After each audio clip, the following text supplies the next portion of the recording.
Hi everybody, and welcome to Lost Genre Reddit Stories. In this video, we begin with a post from the subreddit Relationship Advice where a boyfriend is complaining about his girlfriend. And then, the girlfriend calls him out and she has an update. Then we move on to some pro-revenge and finish up with a fantastic malicious compliance. So like usual, if you want to move around the video, you can always use the timestamps. Now, let's get started with that first story. This post is from the subreddit Relationship Advice, and it's from user What You Know. My girlfriend is high maintenance. Throw away the account. I love my girlfriend, but she's pissing me off sometimes. We're both in our early 20s. By the end of the summer, I invited her to a pool party, and she said she can't go because she just did this thing to her hair, and she can't have wet hair for about a week or so. I enjoy bowling, but she can never go with me because she'll ruin her nails. Last night we went out with our friends and wanted to go to the hills after, just to see this panoramic city view, and she couldn't go because she was wearing heels. Then I couldn't go either because I had to drive her home. That night she got mad at me because I didn't tell her we'd go to the hills after the date. The thing is, she always has to know the whole plan for going out or doing anything, really, and can't be spontaneous. The first time we had sex, we had to talk about it 2 hours before, go through every little thing that would and could happen so we're prepared. I am not that kind of person at all. I live in the moment, as cliche as it sounds, and finding a deeper meaning to some things and perfecting them makes me not want to do them anymore. So that's the kickoff to this story, a post that doesn't ask for advice or anything, and it's just a guy complaining about his girlfriend being high maintenance. And in my opinion, the girlfriend doesn't sound high maintenance. So she likes to do things in her hair, she likes to have her nails done, she likes to wear heels. That's perfectly normal. And regarding not being able to do the hike up a hill, maybe if she would have known, she would have packed some sneakers or something, I don't know. Also, from what OP tells us, she's a planner, and he likes to live in the moment. Yeah, it sounds cliche, OP, I know. Regardless of cliches or not, maybe you guys are incompatible, OP. But in any case, this is something you should be talking about with her, and not complaining online without asking what to do about anything. Anyways, what do you guys think about what's going on right now? Let's move on to the community comments, and then I'll read you guys a little bit more context about the relationship that OP gives us in the comment section. Frijole Joe says, hilarious that all the things that attract you to her are an inconvenience now. I'd say get yourself a sneaker wearing, no hair doing, natural nails, natural pubes kinda gal then. But I bet you're too high maintenance for that. Winky face. Amy King 99 says, you're low effort my dude. You told her you're going on a double date that was probably in a restaurant and she got ready for that kind of date. Majority of girls like to know things in advance so they can prepare. I wouldn't be pleased as well if my boyfriend told me we're going out for a dinner and I wore a dress and heels just so he can tell me, okay, now we're going to climb some hills. I think she wouldn't have any problem going to the hills if you just let her know you do that in advance.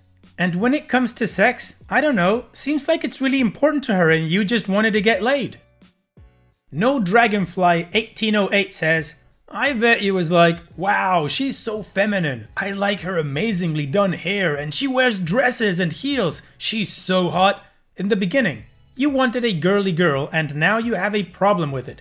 Get yourself a sporty girl who can't have long nails and who will be up for those sport activities you enjoy.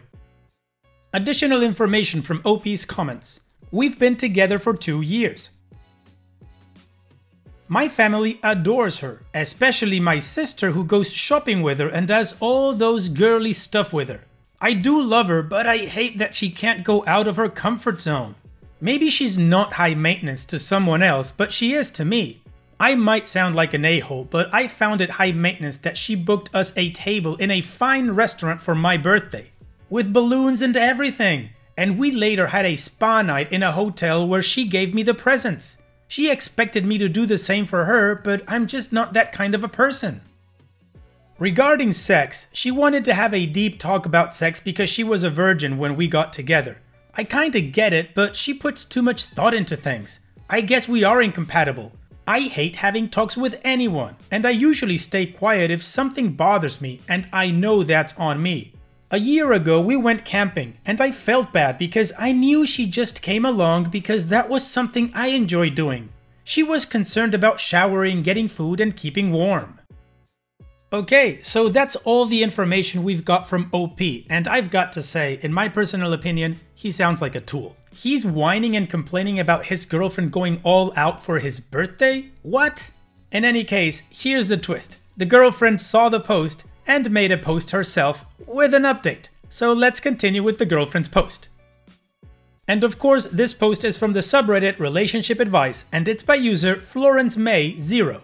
I'm the high maintenance girlfriend. I made a Reddit account just so I can post this. My friend saw this post and it sounded familiar to her, so she sent me this. She saw it a day after he posted this, but didn't send it to me right away.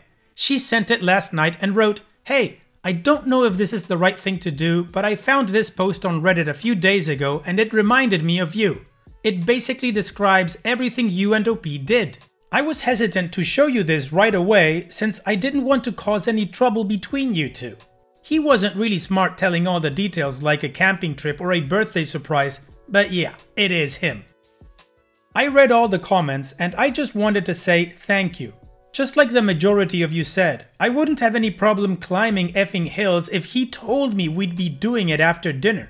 He was always the one who bragged to everyone how his girlfriend always looks nice and dresses up and that he feels like he's the luckiest man in the world. Meanwhile, he's here posting this crap, claiming I'm too high maintenance. Regarding the first time we slept together, I told him what sex meant to me since I was a virgin and how important that talk was to me.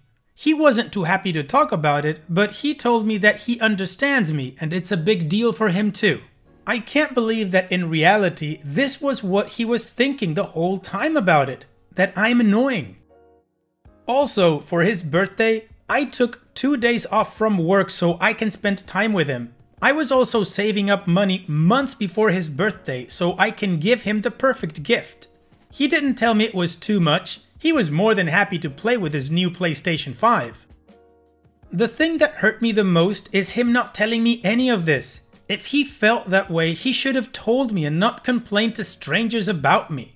I wish I've known this before, honestly. If I can give you any advice, it is to always communicate with your partner about anything that is bothering you, no matter how big or small the issue is. Anyway, I'll confront him about this as soon as he gets back from his boys' trip. So she gave him a PS5 and did all those things for him and he's complaining? Oh man, I said he was a tool before, but now he's a jerk and a tool. Anyways, I'm sure you guys want to know how she confronted him after his boys' trip, so let's move on with that. He got back from his trip and brought me a necklace saying, "This is for you, I know you like this stuff." Mind you, he never bought me anything if it wasn't a special occasion like a holiday, birthday, or anniversary. I didn't accept the gift. I told him he can keep it and decided to be petty and tell him he should have bought the full set to please his high-maintenance girlfriend. He became defensive right away, so I showed him his Reddit post and this guy said his friend posted it as a joke. I honestly didn't want to talk about anything anymore since I had time to think about a lot of stuff while he was away. I decided it wasn't worth communicating and now he was the one begging me to talk to him. I just told him he doesn't have to unpack and that he can go live with his family and I'll send his other stuff this week. He moved in with me, by the way, so it's my apartment. And I know a lot of you mentioned his sister. She called me later to check up on me and asked if we can still hang out and stay friends. Oh man, really? My friend wrote it as a joke? Dude, come on. Zero respect for you. Zero. I honestly cannot respect people who aren't accountable for what they do. When I read that part, it just took me to so many posts from the subreddit Nice Guys where they're like sending D pics and stuff like that, and when they get called out they claim, "Oh, my friend grabbed my phone and it's a joke." Whatever dude, just grow up. And to the second OP, the girlfriend, all the best to you. I'm sure you'll do so much better than this guy. Take care, and thanks for sharing. Now, let's move on with the next post. This post is from the subreddit Pro Revenge, and it's by user Beagle on Base. Fired from last job, but I got the last laugh. I worked at a retail chain that sold pet supplies and products. When I started working there, it was great, family owned, and everyone I worked with was fantastic. The owners eventually wanted to retire and sold the small chain to an investment group. Once the investment group took over, almost all but a few employees were let go, forced out, or just quit. I hung on for a little while longer before I got promoted at my other job. The new company brings in a new manager to my store. My store was the top performing store in the entire chain, bringing in about $10,000 to $12,000 a day on average. It was always more on weekends and especially around the holidays. The new manager is a Mr. Company Man. The company told him they only wanted employees around for 2 to 3 years. Myself and 2 others had been there for 10 plus years, so naturally, he began ruffling feathers and giving us all a hard time. Unfortunately, he decided on me first. Mr. Company Man found out I work 2 jobs. The 2 jobs are not in related fields, so there was no chance of any conflicts of interest on my end. However, my second job requires me to work nights and weekends. When Mr. Company Man found this out, he demanded I work nights and weekends there, so it was fair for everyone. I didn't work nights and weekends there because I was the store's only OSHA certified forklift operator, and deliveries didn't come at night. They came weekday mornings every day. Mr. Company Man didn't want to hear that and told me I either had to work nights and weekends or that day would be my last day.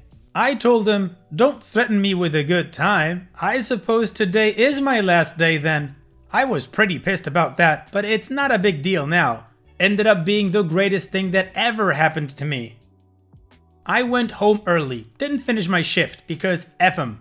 But when I got home, I decided to call my local OSHA inspector and report them for not having a certified operator on staff, as well as numerous other hazards. Needless to say, they lost close to 3 weeks' profit from all the violations the inspector found. I was surprised they even showed up. In my state, the inspector will call you back after an inspection and tell you if your claims were found or not. Mine were, and Mr. Company Man got his ass chewed out so bad he ended up quitting. Edit. To add a bit more, after I was fired, it really motivated me to get my behind in gear and get back in school, working as a stationary engineer now. Also, my state does not have a forklift license, it's really called a powerlift operator's license. The license needs to be renewed every 4 years. There are 7 classes of powerlifts here. I was certified in 1 through 6, class 7 being any lift equipped with pneumatic tires, which I would never have needed to use because ours was a class 5.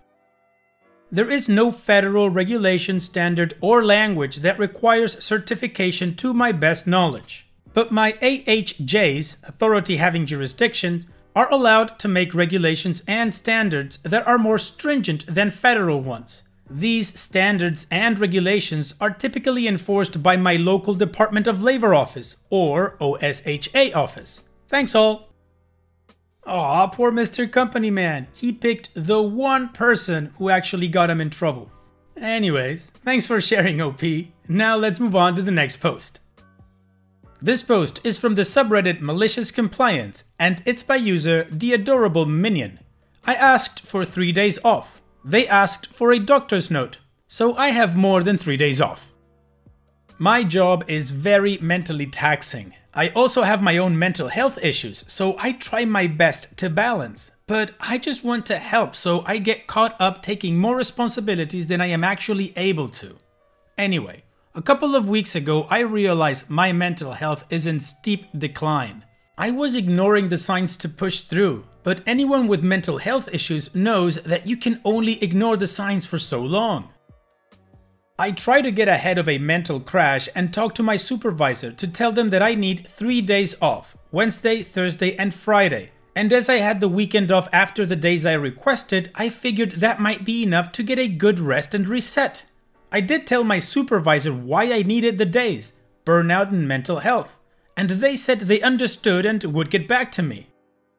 They contact me back. I say they because right now I technically have 2 supervisors running my division, and say they can probably give me Wednesday and Thursday, but that they couldn't give me Friday.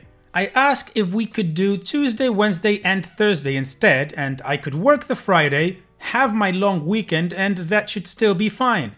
They say they will get back to me. I get a text soon after to ask me to help cover other shifts, and I obviously can't, so I decline. They get back to me the next day. We can't get your shifts covered for Wednesday and Thursday, but not Tuesday, and you have to make up the hours. That was the straw. I just broke. I was asking for a break because I was working too much because it is hard for me to say no. I even call them, they had me on speaker, in tears, and explain even further why I need the days. I have been going through trauma therapy and my mental health has been declining. I had told them that I had spoken to my doctor and that my doctor said I was showing signs of burnout and recommended some days off. Which is true, as I had talked to him the day before. All they heard was the doctor and said, "We need a doctor's note." Okay, fine. Good thing I have another appointment. I had to work that day just defeated because they couldn't find anyone to cover my shifts. I talked to my doctor and he says that he can tell I'm in distress and he puts me on 2 weeks of leave immediately. They did not look pleased when I handed in my doctor's note. That was 2 weeks ago. I went back to the doctor and he extended my leave for at least another month. Cause you know, straw broke the camel's back and my mental health just went down the drain. Oh, also, when I gave them my doctor's note with 4 weeks on it, one of them wouldn't even look at me and the other just said, "Oh, doctor's note, thanks." Well, they wanted a doctor's note and you complied with what they wanted. And apparently you needed more than just 5 days to get over what you're going through. So it's a good thing that you got that time. Also, hopefully you're working on your problem about not being able to say no so that these kind of things don't happen to you anymore. Take care, OP. Thanks for sharing. And it's that time that we've reached the end of the video. I hope you enjoyed today's stories. I certainly did reading them to you. So if you did, then go ahead and give the video a like, and don't forget to subscribe to the channel and become a member of our Discord community that just keeps growing and it is fantastic. All of the relevant links are in the video description below, so be sure to check them out. And finally, I'd like to thank you all for taking the time to watch this video. It really does mean a lot to me that you guys enjoy this content, so thank you once again. And having said all that, I will see you guys in the next video.